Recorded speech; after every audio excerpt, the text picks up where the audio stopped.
હિંસા વચ્ચે બાંગ્લાદેશનું ભારતને ખીજવવું પગલું, પાકિસ્તાનથી ખરીદ્યો હથિયારોનો મોટો જથ્થો। અશાંતિ અને હિંસાની સમસ્યાઓ સામે ઝઝૂમી રહેલા ભારતના પાડોશી દેશ બાંગ્લાદેશે પાકિસ્તાનમાંથી મોટા પ્રમાણમાં હથિયારોની ખરીદી કરી છે। 52 વર્ષ બાદ બાંગ્લાદેશે પાકિસ્તાન પાસેથી હથિયારોનો મોટો જથ્થો ખરીદ્યો છે। આ હથિયારોની ખરીદી માટે પૂર્વ વડાપ્રધાન શેખ હસીનાની તિજોરીનો ઉપયોગ કરવામાં આવ્યો છે। આ હથિયારોની ખરીદી બદલ બાંગ્લાદેશની મોહમ્મદ યુનુસની વચગાળાની સરકાર શંકાના દાયરામાં આવી ગઈ છે। બાંગ્લાદેશમાં સત્તા પલટો થયા બાદ નોબેલ પુરસ્કાર વિજેતા મોહમ્મદ યુનુસે વચગાળાની સરકારનો હવાલો સંભાળ્યો હતો। ચાર્જ સંભાળતાની સાથે જ સેનાએ વચગાળાની સરકાર સમક્ષ માંગ કરી હતી કે બાંગ્લાદેશ આર્મી પાસે દારૂગોળો અને રાઇફલ રાઉન્ડ સમાપ્ત થવાના છે। બાંગ્લાદેશની વર્તમાન પરિસ્થિતિ અને આંતરિક વિરોધને ધ્યાનમાં લેતા મોટાભાગના દેશોમાંથી દારૂગોળા માટે કોઈ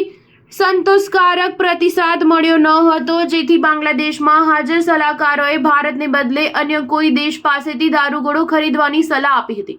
આ સ્થિતિમાં બાંગ્લાદેશ પ્રશાસનમાં બેઠેલા પાકિસ્તાન સમર્થકોએ પાકિસ્તાન પાસેથી હથિયાર ખરીદ્યા। પાકિસ્તાન મોંઘવારી, ગરીબી અને સાંપ્રદાયિક હિંસા સામે ઝઝૂમી રહ્યું છે। આવી સ્થિતિમાં પાકિસ્તાને પહેલા બાંગ્લાદેશ પાસે પૈસાની માંગણી કરી અને કહ્યું કે બાંગ્લાદેશ પહેલા પૈસા આપે તો જ તેને હથિયારનો પુરવઠો પૂરો પાડવામાં આવશે। પાકિસ્તાની ગુપ્તચર એજન્સીએ તેના પ્રશાસનને બાંગ્લાદેશ જે પૈસા આપે તે લેવાની સલાહ આપી છે। 1971 પછી પ્રથમ વખત બાંગ્લાદેશે પાકિસ્તાન પાસે સીધા હથિયારોની માંગ કરી હતી।